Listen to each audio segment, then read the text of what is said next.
પ્રસંગ ક્યારે શું છે મેં લખીને મોકલ્યું, મોડું મોકલ્યું.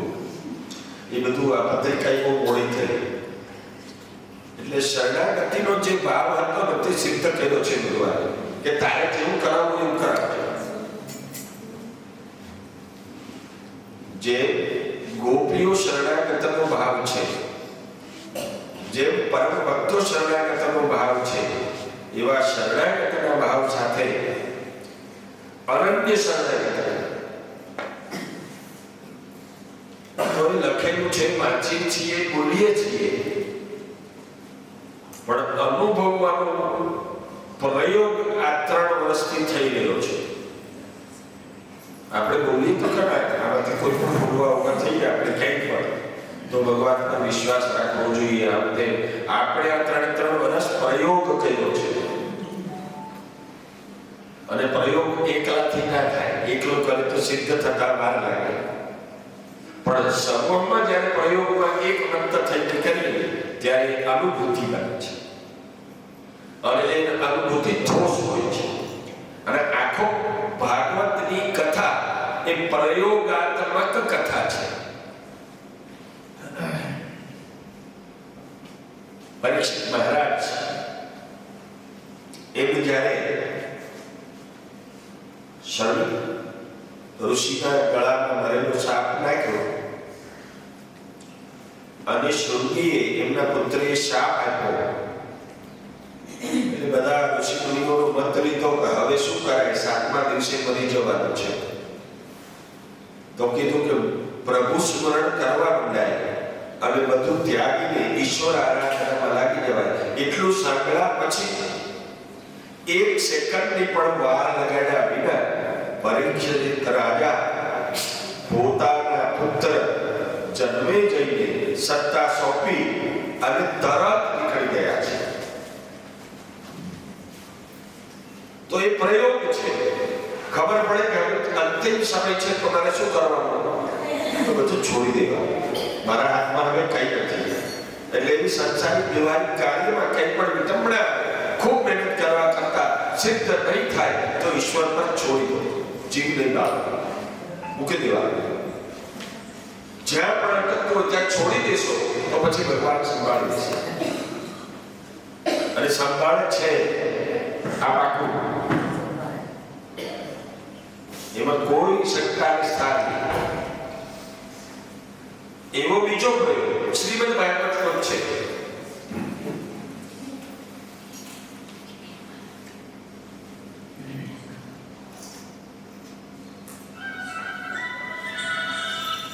ઈશ્વરીય કૃપાનો અનુભવ કરવા માટે સુદામાજીએ વ્રત લીધું. અકિંચન રહીને હું ભગવાનનું નામ, ભગવાનનું કામ, ભગવાનની ભક્તિ સમાજમાં પ્રચાર કરતો રહીશ. 0 થી સ્ટાર્ટ કર્યું તો જેની ભક્તિ કરતા હતા એને એના જેવા બનાવી દીધા. આ અનન્ય વિશ્વાસનું બીજું ઉદાહરણ.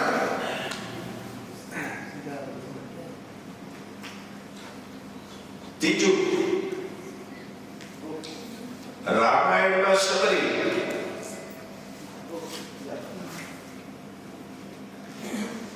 અને શ્રીમદ ભાગવતમાં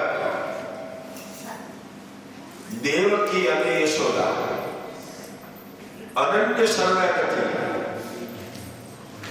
ભગવાન ત્યાં પધાર્યા.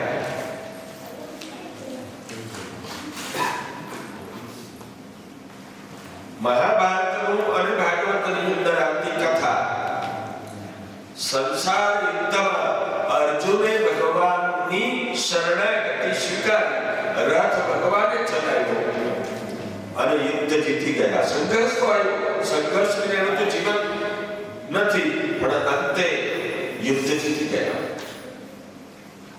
અને ભગવાને કીધું કે તું અનન્ય ભાવ રાખી, મેં કીધું છે એટલું કર, તારા મનમાં આવે તે ના કર.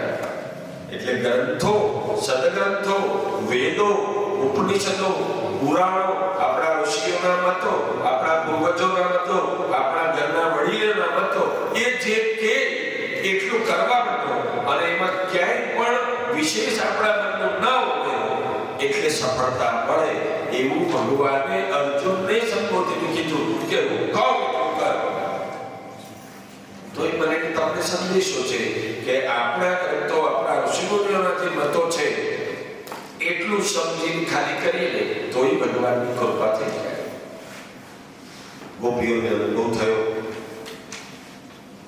કે કૃષ્ણ સર્વત્ર છે. ઉદ્ધવ તત્વજ્ઞાન લઈને આવ્યા અને પ્રેમની કંઠી, પ્રેમ દિશાની કંઠી બાંધી અને પાછા મથુરા ગયા અને મથુરાથી આખી દ્વારકા વસી અને દ્વારકામાં ભગવાનના લગ્ન થયા.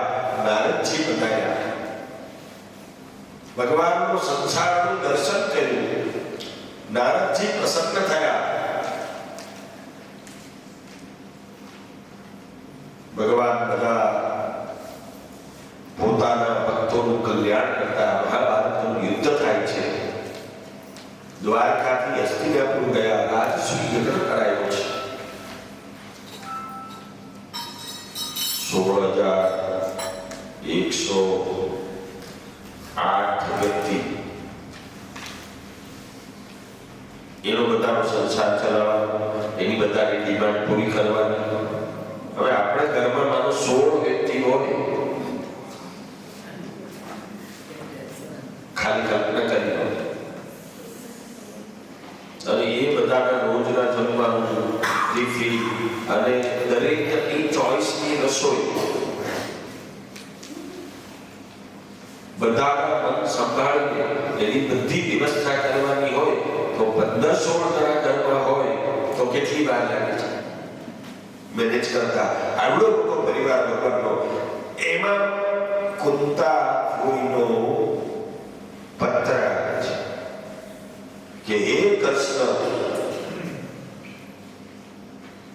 તમે ખાસ જણાવવાનું કે મારા દીકરા, મારા સંતાનો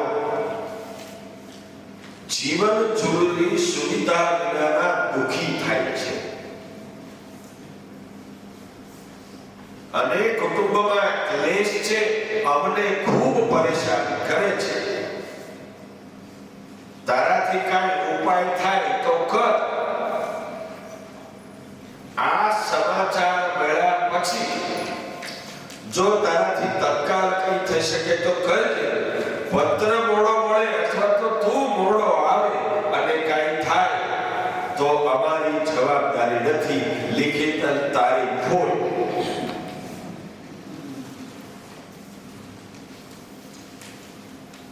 પત્ર આવ્યો ભગવાનને, ચકો આ બધું કર, સંસાર ચલાવવાનો, આમાં છુટ્ટી કેમ લઈને જવું, બધાને સંભાળવા, કોઈ મદદ માંગી. એટલે ભગવાને વળતો પ્રશ્ન લખ્યો. પૂજ્ય ફોઈબા જગ જણાવવાનું કે તમારો પત્ર મળ્યો અને વાંચી વિગત જાણી તમે ચિંતા કરશો નહીં. સમય આવે બધું સારું થઈ જશે. લિખિત કૃષ્ણ. એ પત્ર પાછો ત્યાં ગયો. સાથે સાથે ભગવાને દુર્યોધનને પણ પત્ર લખ્યો. પ્રિય સુયોધન, એનું નામ સુયોધન હતું, પણ એના ગુણ અને કર્મ દ્વારા દુર્યોધન થઈ ગયું. ભગવાન કૃષ્ણએ જ્યારે મહાભારતમાં પત્ર લખ્યો છે ત્યારે સંબોધન કર્યું છે પ્રિય સુયોધન. જગ જણાવવાનું કે તમારા પાંચેય ભાઈઓને યોગક્ષેમ માટે જરૂરિયાતો પૂરી કરવી, એ બધું જાણી સમજીને આપણી ફરજ પ્રમાણે ત્યાં સવલતો પહોંચાડશો. લિખિત કૃષ્ણ. કુંતાએ પત્ર વાંચ્યો, આ બાજુ સુયોધને પત્ર વાંચ્યો. કુંતા માતા શાંત થઈને બેસી ગયા. પહેલા પત્ર મળ્યો તેમાં કોઈ કઈ પરિવર્તન નહીં મળે દુર્યોધનને. અને ભગવાન કૃષ્ણ આવ્યા તો કુંતા માતાને મળવા પહેલા નહીં ગયા. દુર્યોધનને જણાવ્યું હતું કે ટૂંક સમયમાં હું આવું છું અને ભગવાન આવવાના છે એવી જાણ થઈ એટલે ભગવાન દ્વારકાધીશના સ્વાગતમાં બહુ ફંક્શન થયું અને મહાભોજની તૈયારી કરાવી.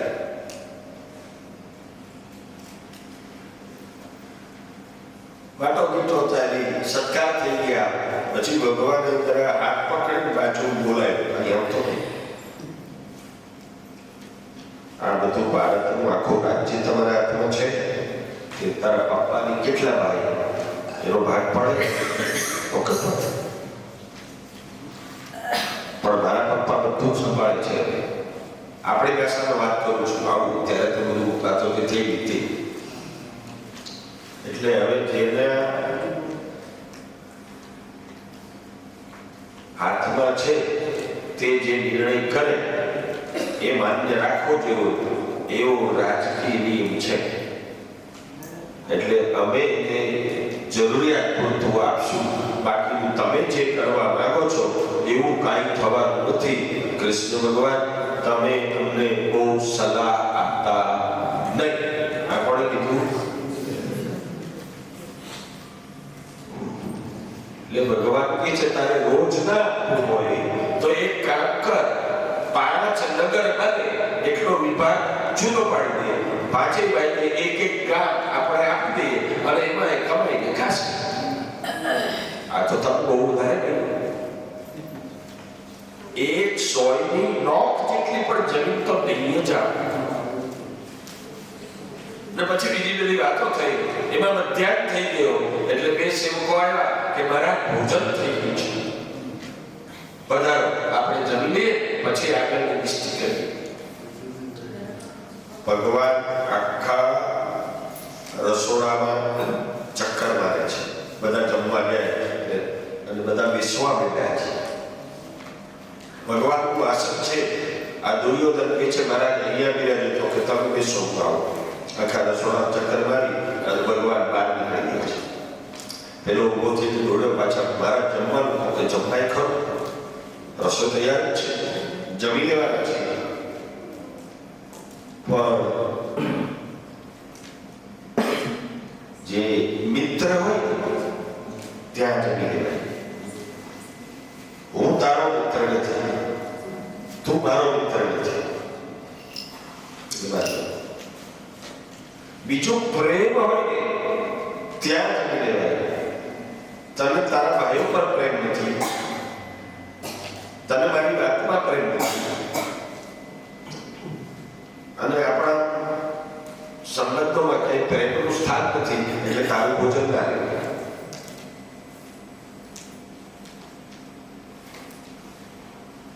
બીજું સંબંધ નથી, પ્રેમ નથી, મિત્રતા નથી, પણ આદર હોય ત્યાં અનનોન પર્સન ને ત્યાં પણ ભોજન લઈ લેવાય. ખૂબ આદરપૂર્વક, એકદમ હૃદયપૂર્વક, ભાવપૂર્વક કઈ કે તો, પણ તું આદર તો નામનો વિષય નથી.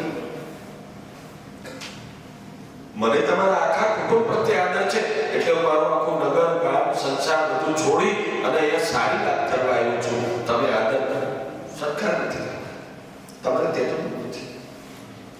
ભગવાન કહે સીતા વિદુર નથી અને વિદુર કાર્યાલયમાં આવવાની તૈયારી કરતા હતા અને શરૂઆતની રસોઈ બનાવતા હતા અને દરવાજે મેલભાઈ અચાનક ભગવાનને જોતા આભા થઈ ગયા, ખૂબ આનંદમાં આવી ગયા. રસોઈ ગળી હતી.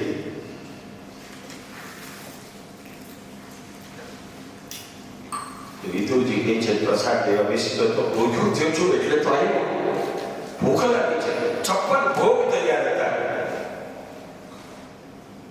અને સામાન્ય જીવન છે જીવન. ત્યાં ભગવાન ગયા અને રસોઈ પીરસાય છે. શું બનાવેલું હતું? તાંજરી ભાજી રોટલી, લાલ સુરી ભાજી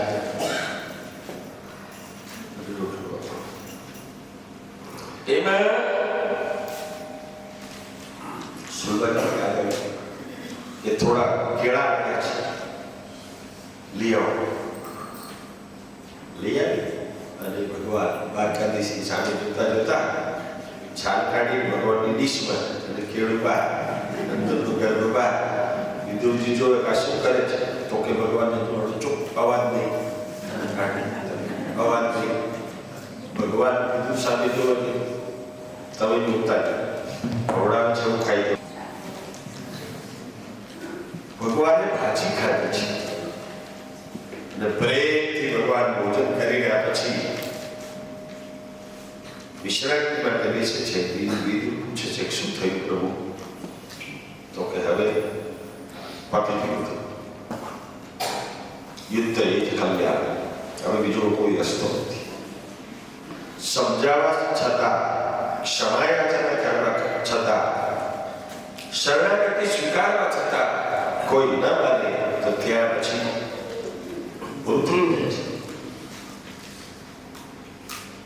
અતિ આવેશ, જીદ, ક્રોધ એ વિનાશને દૂર કરે છે, ક્ષય દૂર કરે છે. એટલે પછી ભગવાન નિર્ણય કર્યો છે અને એ જ સમયે વિદુરજી રથ લઈ અને રાજના કારવરના બધા ગ્રંથો લઈ, હિસાબ કિતાબ લઈ, તે સમયે આજની ભાષામાં સમજવું હોય તો વિદુરજી ગૃહમંત્રી હતા. ગૃહમંત્રીને ઘરે રોજ ભાજીને રોટલા બનતા. આવું સારું જીવન હતું. એ બધું લઈ અને જઈને રથમાંથી ઉતર્યા અને હિસાબ કિતાબ બધો દુર્યોધનને સોંપી દીધો અને પગે ચાલતા નીકળી ગયા રિટર્ન, રાજીનામું આપી. પાછળથી બોલાયા, દોડ્યા છે, ક્યાં જાઓ છો? તો બસ અહીંયા મારું કાર્ય પૂરું થાય છે, હવે હું મજા લઉં છું. તો કે આ રથ લેતા જાઓ, થોડી સાધન સામગ્રી લઈ જાઓ, વૈભવ લઈ જાઓ, જે કઈ અંતર જોઈએ, વસ્ત્ર પાત્ર જોઈએ, બધું તમે મુબારક. મારે કાંઈ જોઈતું નથી. કૃષ્ણ ખાલી હાથે આવ્યા, સમજણ સમાધાન ન થયું, ગૃહમંત્રી તરીકે સત્યનો સાથ આપવા પદત્યાગ કરી અને નીકળી ગયા. ત્યાર પછી વિદુરજી યાત્રાએ નીકળી ગયા છે. અને આ બાજુ ભગવાન દ્વારકાધીશ ધર્મરાજ યુધિષ્ઠિર સાથે, અર્જુન સાથે, નકુલ સાથે મીટિંગ કરી અને યુદ્ધ કરવાની તૈયારી કરે છે અને વિદુર યાત્રાએ નીકળી ગયા છે. પછી યુદ્ધ થાય, યુદ્ધમાં જીતી ગયા. પછી રાજસુ યજ્ઞ થયો. રાજસુ યજ્ઞમાં 86 રાજાઓને જીત્યા. 86 રજવાડા હતા, મોટા મોટા. એ બધા રાજાઓને જીત્યા. યજ્ઞમાં યજમાન પદે બેસાડ્યા અને જે રાજા સાથે યુદ્ધ થયું એ શરણાગતિ સ્વીકારીને બધું યુધિષ્ઠિરના ચરણમાં સમર્પિત. મહાયજ્ઞ થયો. યજ્ઞ થયો તો કારભાર બધો સોંપવો પડે ને, એકલા લોકો કામ થાય નહીં. જેમ આપણે આજુબાજુ બધાને કામ સોંપી નાખે ને, ભાઈ એક જણો રિક્ષાવાળા ધ્યાન રાખજો, એક જણો રસોડામાં બધા જમી લીધી નાસ્તાનું ધ્યાન રાખજો, કોઈની કઈ સાચું માનવું થયું હોય તો એનું ધ્યાન રાખજો, કોઈની કઈ જરૂરિયાત ખરીદવા જવું હોય તો એક જણો સાથે જજો. આપણે નીકળીએ ત્યારે આવું જ કરીએ. મોટો પ્રસંગ હોય, આપણો આ મોટો પ્રસંગ જ છે, પણ બધા સંભાળીને છે. એવું તે સમયે શું મોટો યજ્ઞ કરવાનો, શું કરવાનું? મીટિંગ કરી કૃષ્ણ ભગવાને પાંડવો સાથે કયું કામ કોને સોંપવું.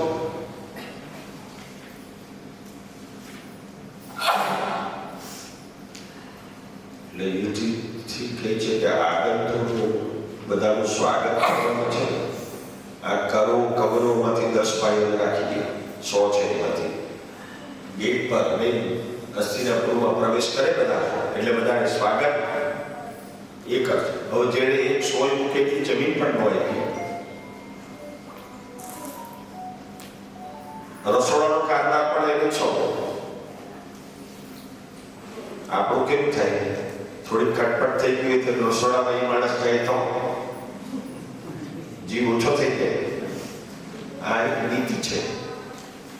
જાહેરમાં એને કહેવાનું કે બધી જવાબદારી તમારી, અને એ બધો પ્રસંગ પાર ભગવાનને બનાવી નીતિઓ છે. ત્યાર પછી બધું સંસાર વ્યવહાર ભગવાનનો ચાલે છે. ભગવાન જતા હતા ત્યારે પાછું કુંતા માતાએ પ્રાર્થના કરી કે હવે તમે થોડા દિવસ રોકાઈ જાઓ. તમે જ્યારે જ્યારે અમારાથી દૂર જાઓ છો તો અમારા જીવનમાં કષ્ટ આવે છે. એના કરતા તમે અહીંયા નહીં જાઓ. ભગવાન કહે છે મારે આખી દ્વારકા સંભાળવાની ઘણા બધા વ્યવહાર છે, કોઈ બાબત જવા દો. બહુ આગ્રહ નહીં કરો, મને જવાનું નથી. તમારી સાથે મને બહુ ગમે છે, મને ઘણું સારું લાગે છે, પણ તમે એક કામ કરો, કોઈ એક વચન માંગી લો, એ પ્રમાણે હું વર્તીશ, બસ મને જવા દો. અને પછી ફોઈબાએ વચન માંગ્યું છે,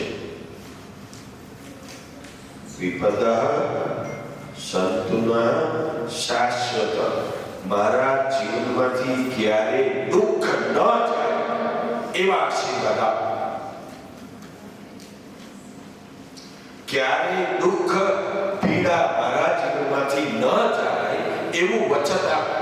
એ ભગવાન તને પ્રાર્થ. બહુ મોટી છે સ્તુતિ, પણ હું એક જ શબ્દમાં કહું છું.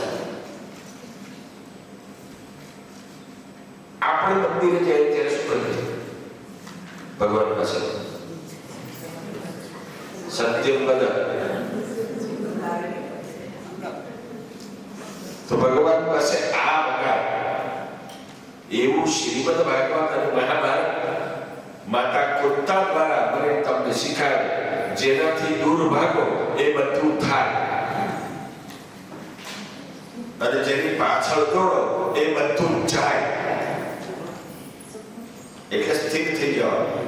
પાણીનો પ્રવાહ ચાલતો હોય ને તો સામે પ્રવાહે ન જવાય, કાંઠા પર ઉભા રહેવાય, પાણીનો પ્રવાહ નીકળી જાય. વંટોળિયો આવતો હોય તો સામે ન જવાય, સાઈડ પર ઉભા રહી જાવ એટલે વંટોળ નીકળી જાય. એ જ્યારે સાઈડમાં ઉભું રહી જવું એનો અર્થ ભક્તિ વધારી દેવી, પ્રભુનું નામ વધારી દેવું. એ સુલઝાવવાનો પ્રયત્ન કરો એટલે અટવાય જાય. જે છે જેમ છે તેમ કીધો એને સોંપી દીધું ભગવાન, અને ભગવાન ત્યાંથી વિદાય લે છે. ત્યાર પછી ભગવાનનો સંસાર ચાલે છે. એક નૃપ નામના રાજાનો ઉદ્ધાર થયેલો છે. બાળકો સાથે ભગવાન રમે છે. ભગવાન થોડું વોકિંગ કરવા બધા છોકરાઓને લઈ ગયા.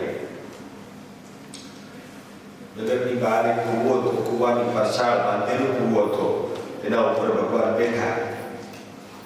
એટલે છોકરાઓ બેઠા. એમાં એક છોકરાની નજર ગઈ કે દાદા આનો તો કાચકડો છે અને બહુ મોટો છે, વિશાળ છે, જુઓ. એટલે ભગવાન કહે તો તમને એવું લાગે કાંઈ હોય.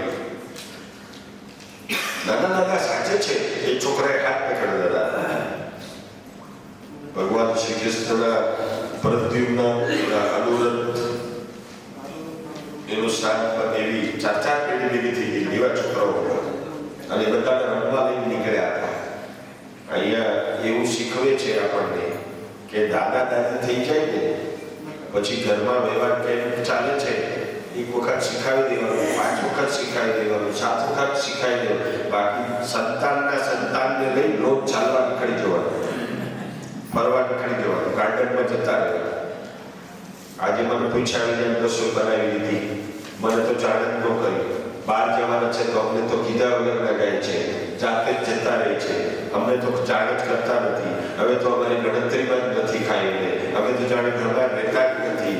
આવું નહીં કરવાનું. દીકરા બહુ સેટ થઈ ગયા હોય, બાળકો બરાબર હોય તો એની સાથે ટાઈમ પાસ કરવાનો.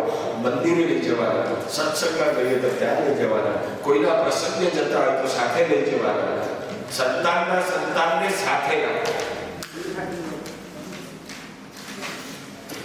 નહીં તો એક એના છે એ સાચો અમારા દેવા કાંઈ થતો નથી. માજી બેઠા હોય જોવે એના છે ક્યાં છે મારે આવું નહીં કરવાનું. પાપ લાગે, બહુ પાપ લાગે.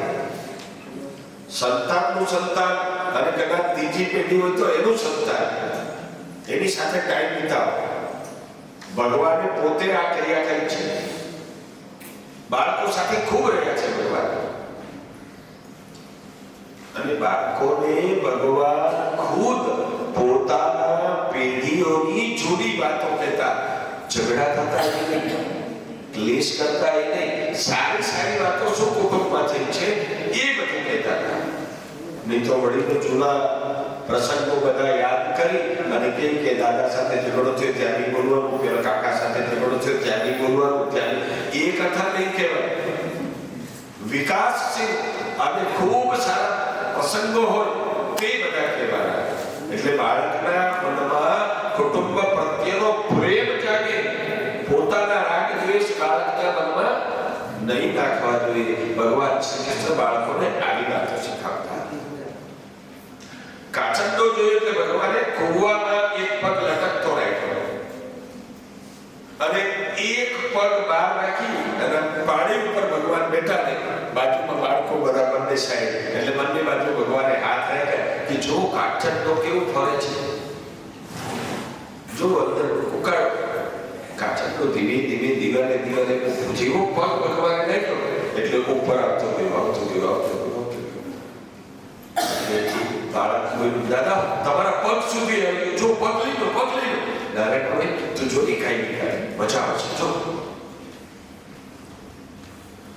ભગવાનના ચરણને કાચંડાનું મુખનો સ્પર્શ થયો એટલે તેમાંથી એક દિવ્ય પ્રકાશ નીકળ્યો અને એ પ્રકાશ ભગવાનમાં સમાઈ ગયો. એ રૂપ નામ દૈત્ય હતો, પૂર્વજન્મનો શાપ હતો. જલચર અને ભૂચર બંનેમાં રહી શકે એવી આ સ્થિતિનો કાચંડો એ મોક્ષપ્રદ થયો. એ તેજ કાચંડામાંથી નીકળી અને ભગવાનના હૃદયમાં પ્રવેશ કર્યું. એમને મુક્તિનો અધિકાર બનાવ્યા છે. બોલીએ શ્રી દ્વારિકાધીશ. પછી ભગવાનને ત્યાં પ્રસંગ આવ્યો. સાંબ નામનો પુત્ર, એના વિવાહ થયા અને એ મસ્ત બધા લગ્ન થયા. ત્યાર પછી બીજો પ્રસંગ આવે છે, અનિરુદ્ધના લગ્ન થાય છે. આપણે ભગવાનના લગ્ન કર્યા એમ ભગવાનને ત્યાં પ્રસંગો હતા. ભગવાન સંસારના બધા કાર્યો કરે છે, સુંદર લીલાઓ લખી છે અને એ બધાના લગ્ન સારી રીતે થાય છે.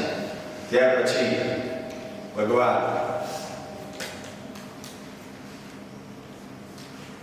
બધા જ કુટુંબીઓ ભેગા કરે છે કે હવે સંસારના કાર્યો થઈ ગયા છે, બધા માટેની વ્યવસ્થા સારી થવી જોઈએ. એ બધી સાંસારિક વ્યવસ્થાઓનું ભગવાન બધા સાથે વાત કરી છે. એમાં સાંબ નામનો જે છોકરો હતો એ જરા તોફાની, જેના લગ્ન કરાયા. પોતાના મિત્રો સાથે એક વખત ઋષિમુનિઓને જોયા એટલે ત્યાં ઋષિમુનિઓની મશ્કરી કરવા માટે બધું સૂઝ્યું છે. એટલે કાંસાનું પાત્ર તાસળી આવે એ પેટ પર બાંધી ઉપર કપડું બાંધ્યું અને સ્ત્રીનો વેશ ધારણ કર્યો અને મિત્રોને કહ્યું કે આ બધા કે છે ને ત્રિકાળ કરવાની છે, બહુ જ્યોતિષ જાણે છે, ચાલો આપણે ચેક કરી લઈએ. એટલે ઋષિમુનિ બેઠા ત્યાં ગયા, પ્રણામ કર્યા, નાટક કર્યું પ્રણામ. અને પછી કહ્યું કે અમારા ભાભી છે એમને ત્યાં સંતાન જન્મવાનું છે, તો તમે તો ત્રિકાલિક છો, તો હવે તમે કહી દો કે એને ત્યાં શું જન્મ છે, તમે કહો. ઋષિ તો ખરેખર ત્રિકાલિક, એટલે કહ્યું કે તમે જે આશયથી જે ભાવથી અમારી પાસે આવ્યા છો તેવા ભાવ પ્રમાણે તમારે ત્યાં એ ઉદર ઉપર રહેલું જે સાધન છે એમાંથી એક મુશળ પ્રગટ થશે અને મુશળ તમારા કુળનો નાશ કરશે. આ અમારું ત્રિકાલ જ્ઞાન કે છે. ગભરાઈ ગયા બધા. થોડે આગળ જઈને ખોલીને જોયું તો અંદરથી લોખંડનો ટુકડો જેવું ઉછળ નીકળ્યું. બધા ગભરાઈ ગયા, હવે શું કરવું? એટલે એમાં એક બે વડીલ મિત્રો હતા સાથે, એક કામ કરો, આપણે નદીના કિનારે જતા રહીએ, પથ્થરમાં ઘસીએ, એ કણી કણી બધું પાણીમાં તણાઈ જશે એટલે ઋષિની વાત ખોટી પડશે. આપણે બધા બચી જશું. બધા કામે લાગ્યા, કસવા લાગ્યા. એક ટુકડો બચી ગયો, એ કસાતું નથી, હાથથી પકડાતો નથી, શું કરું? એટલે કઈ કહો કે જોરદાર ફાસ્ટ પ્રવાહ થતો હોય એમાં ફેંકી દે. બધા હાથ પર તોય નાખ જતા નિર્ભય થઈ. થોડાક સમય પછી એ નદીના કિનારે ઘાસ ઊભું છે, અહીંયા દર્ભ જેવું મોટું, જે ઘાસને બે બાજુ દર્ભની જેમ ધાર હોય, ચપ્પુ જેવું, એવું ઘાસ. ભગવાને બધાને મીટિંગ કરીને સમજાવ્યા કુટુંબ વ્યવહાર પરિવાર કેમ રહે. એમાં ક્લેશ થયો અને બધા નદીના કિનારે ગયા. તેમાં એક બે ભાઈનો ઝઘડો થયો, એમાં બે ગ્રુપ થઈ ગયા, મારામારી થવા લાગી. એક ઘાસ ઉખેડી એકબીજાને મારવા લાગ્યા અને બધા નદીમાં પડવા લાગ્યા. આખા કુટુંબનો નાશ થયો. ભગવાનને સમાચાર કર્યા એટલે ભગવાન ત્યાંથી જ બધાને યાદ કરી આખા કુટુંબને સમજાવી શક્યા. ખૂબ સમાધાનપૂર્વક રહેવાની વાત હતી, એકબીજાને ઉપયોગી થવાની વાત હતી, સહયોગી થવાની વાત હતી. પણ વિરોધાભાસ ઉભો થાય, સામૂહિક વિરોધ થાય, જાણકાર વ્યક્તિ, કેપેસિટી વાળો વ્યક્તિ પણ કંઈ કરી શકતો નથી. નિર્મળ હૃદયથી સેવાનો જ ભાવ હતો, સંગઠનનો ભાવ હતો, કુટુંબને પાલન પોષણ. આનો અર્થ કૃષ્ણ ભગવાનની ભૂલ જરાય નથી,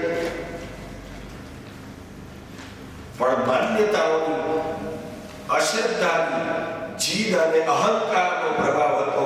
સાચી વાત શ્રી કૃષ્ણની માની. બાકી આખું મહાભારતનું યુદ્ધ સત્યના પક્ષે આવ્યું તો એટલા કુટુંબને વિનાશ થાય છે. પણ એ અહમ કામ કરી ગયો ન જીતા. અંતે ભગવાન દ્વારકાથી લઈ અને પ્રાચી ગયા અને પ્રાચી ભગવાન થોડો સમય રહે છે અને ભગવાન ઈશ્વર સ્મરણમાં પોતાનો સમય વિતાવે છે. ભગવાન રામ વનવા જવાનું થયું, પિતાજીની આજ્ઞા થઈ તો એક ક્ષણનો પણ વિચાર કર્યા વિના ઘર છોડીને નીકળી ગયા. કુટુંબ શું કહે છે, સમાજ શું વાત કરશે કે એકને રાજ્ય આપ્યું, બીજાને છોડી દીધા, કઈ મોટા ભાઈએ સ્વીકારી લીધું. આનો અર્થ એ થયો કે મોટાએ કઈ કરે કે ન કરે, સારું કરે તોય અને નહીં કરે તોય બધા એને જાકારો જ આપે અને એને હંમેશા ત્યાગ કરવો જ પડે. અમે એટલું બધું કહ્યું એમ તમે કહો તો એને ન કહ્યું, અને સારામાં સારું કરો તોય છેલ્લે મોટા એ જ આવે કે આમાં તે હું કહ્યું અત્યાર સુધીમાં અમારા માટે તું શું કરી શકો ભાઈ. ત્યાગ મુક્તિ એ મોટાના ભાગમાં આવે છે. ત્યારથી લઈને આજ સુધી વનમાં ગયા, ચાલતા થયા. લક્ષ્મણ કે હું પણ આવું અને સીતાજી કે હું પણ આવું. રામ અને સીતા આવી રીતનું એક સાંસારિક જીવન.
જેલમાં જન્મ થયા ત્યારથી લઈ અને અહીંયા પ્રાચી આવ્યા સુધીનું આખી લાઈફ એનાલિસિસ કર્યું છે. એ સંદેશો આપે છે કે આપણે રોજ સાંજે યાદ કરી લેવું જોઈએ કે આપણા જીવનમાં શું શું થયું, અને એ કર્મ યાદ કરી અને ભગવાન ધ્યાનમગ્ન થયા છે. એવામાં દૂરથી પારધીને શિકાર કરવાની ઈચ્છા થઈ આવતો હતો.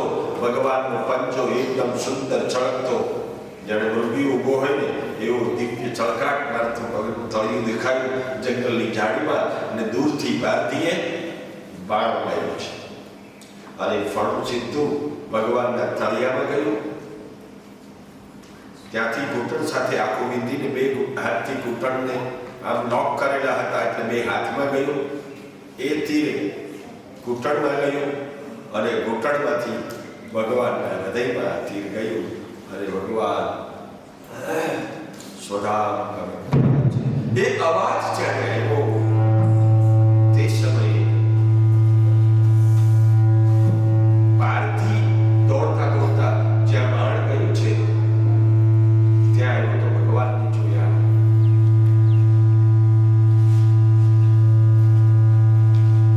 ક્ષમા યાચના કરે છે કે ભગવાન થઈ ગઈ, મારો આશય તમને મારવાનો નહોતો, હતો મૃગયા કરવા શિકાર શોધવા નીકળ્યો, મને શિકાર છે એવો ભાવ થયો અને મેં બાણ માર્યું છે, મને માફ કરો. ભગવાન કે માફ કરવાનું કઈ આવતું નથી. જે ઘટના ઘટે છે એ કાં તો પૂર્વમાં અધૂરું હતું તે પૂરું થાય છે, કાં તો મારું અધૂરું નહીં ગયું તે હવે પૂરું થવાનું છે. આમાં મને એવું લાગે છે કે રામા અવતારમાં વાલીને મેં પાછળથી માર્યો તો અત્યારે તો પારધી બની અને આગળથી મારે છે. હિસાબ પૂરો. ભગવાન સુધાર થયા છે. બોલીએ શ્રી દ્વારિકાધીશ. દસમ સ્કંદ ભગવાન દ્વારકાધીશના ચરણને અર્પણ કરી.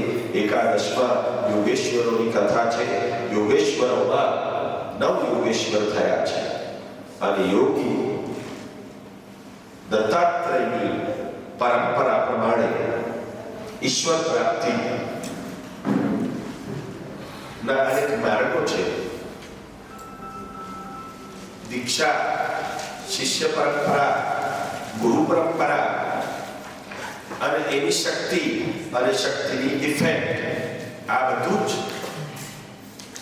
બધાને અનુભવ થતો અને એ પરંપરા ઉભી થઈ છે. 12મા સ્કંદમાં પરીક્ષિત રાજાએ પોતાના દીકરા જન્મે જઈને રાજગાદી આપી અને સ્વધામગમન થયા અને જન્મે જઈ પોતાનો રાજકાજ સંભાળ્યો અને યજ્ઞકાર્ય કરે છે. અહીં 7મા દિવસે પરીક્ષિતને સુખદેવજી મહારાજ પૂછે છે કે ભાઈ તમારી કોઈ હવે અપેક્ષા ઈચ્છા સંસારમાં છે? ત્યારે કહે છે પ્રભુ હું પરમ શાંતિનો અધિકારી થયો છું, મારી કોઈ સાંસારિક અપેક્ષા નથી. અને થોડો જ વારમાં તક્ષક નામનો નાગ આવે છે અને પરીક્ષિતના અંગૂઠામાં દર્શ દે છે અને પરીક્ષિત બ્રહ્મનંતરમાં પ્રાણ ચડાવી પરમધામમાં ગતિ કરીએ છે. ગુરુ પરીક્ષિત મહારાજ. અહીં પરીક્ષિત મહારાજનું સુધામગમન થયું, ભગવાન દ્વારકાધીશનું સુધામગમન થયું. ભાગવતની કથાના 12 સ્કંદનું સત્સંગ આપણે ભગવાન નારાયણના ચરણમાં અર્પણ કરીએ છીએ. 3 વખત આપણે ઊંચા હાથ કરી અને હું જે મંત્ર બોલાવું તે બોલીશું. ઓમ હરયે નમઃ. ઓમ હરયે નમઃ. ઓમ હરયે નમઃ. શ્રી કૃષ્ણાર્પણમસ્તુ. ભાગવતજીની કથાને સમર્પણ કરીએ છીએ. 2 મિનિટ ખાલી કે આ 7 દિવસ દરમિયાન બધાને ખૂબ આનંદ આવ્યો છે, પણ એ દરમિયાન કોઈની કઈ વ્યાસપીઠથી કઈ વાર્તા કરતા હોય અને પોતાના ઉપર કઈ કટુ લાગી ગયું હોય તો હવે કથા પૂરી થઈ છે એટલે ક્ષમા યાચના કરું છું. જે સારું લાગ્યું તે ઋષિમુનિઓનું છે અને નહીં સમજાયું અથવા તો કંઈ કટું લાગ્યું, કંઈ કોઈને રોક્યા ટોક્યા હોય 7 દિવસમાં, એનું પણ મન દુઃખ થાય કોઈને પણ, તો એ બદલ ક્ષમા યાચના છે. જે સારું અને સાચું હશે અને એનું રોકવા ટોકવાનું પણ સારા માટે હોય છે કે ભાઈ કંઈક ડિસ્ટર્બન્સ ના આવે, ઉતાવળ ન થાય, ધીરજ રાખો, શાંતિ રાખો. કંઈ કીધું હોય તો ક્ષણ માટે પણ મનમાં કંઈ એવો ભાવ થયો હોય મારા વાણી દ્વારા, તો એ ક્ષમા યાચના પ્રાર્થના કરું છું. આમાં કોઈને કોઈ કંઈ કશું સંભળાવા કહેવાનો ભાવ હોતો નથી, કઈ વ્યવસ્થા માટેનો હોય છે. અને બાકી બધા પ્રેમથી રહ્યા છીએ અને આવતા વખતે પણ બધા જોડેશું. અને બીજું 15 ફેબ્રુઆરી શિવરાત્રિ છે. દર શિવરાત્રિ વાપીમાં ઉત્સવ કરીએ છીએ. જેને અનુકૂળતા હોય અને ભાવ હોય તે એકબીજા સંપર્ક કરજો અને શિવરાત્રિમાં આવજો, બીજાને લેતા આવજો. અને એ ગ્રુપ છે એમાં બધા જોડાઈ જજો. હવે આપણે ખાલી આરતી કરી લઈશું. એના પહેલા થાળ બોલાવી. હા,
जा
अभी अभी अभी तो दे दे 110 में ही मैं इसको ना इसको दे देना अभी हम जा रहे हैं तभी मैं दे देता हूँ।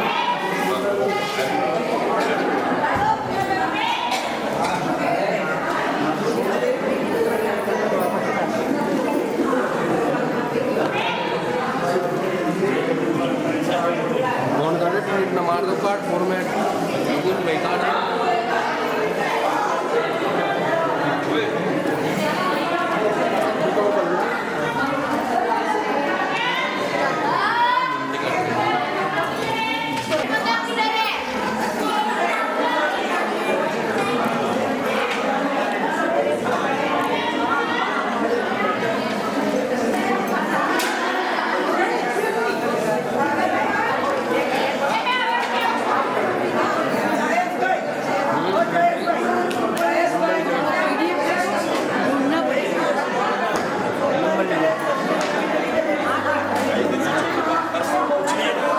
साल दिए अपना फोन यही कराया क्योंकि ये बचपन है सिस्टम में ये सब बहुत लंबा जाएगा, बहुत सारा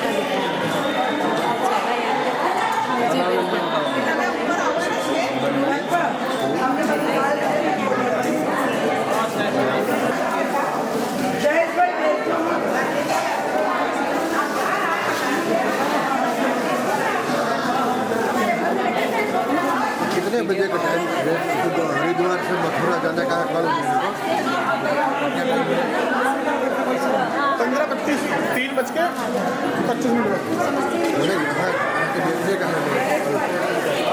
कल है फोटो कुछ आएगा फ़ोन करूँगा जो मेरे को उसका कॉपी ऐसे तो आप दोगे ही। मैं आपको ना एक बार भेज दूँगा सारी फोटो आपको एडिट करनी है तो मेरे को भेज ओके तो ये मेरा नंबर है याद रखना मुकेश भाई 99 है लास्ट में मेरा जो फोटो है। हाँ मुकेश भाई मेरा फोटो है मेरे को डॉक्यूमेंट करके व्हाट्सएप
પાછા ઉભા રહી જાઓ.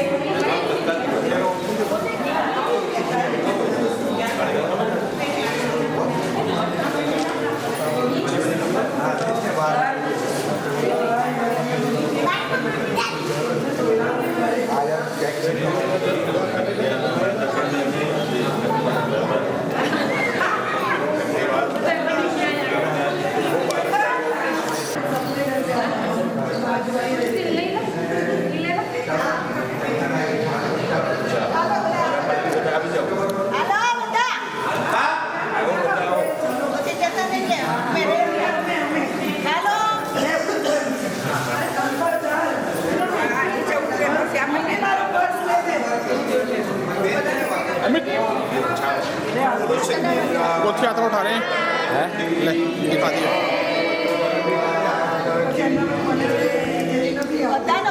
બધા બધા બધા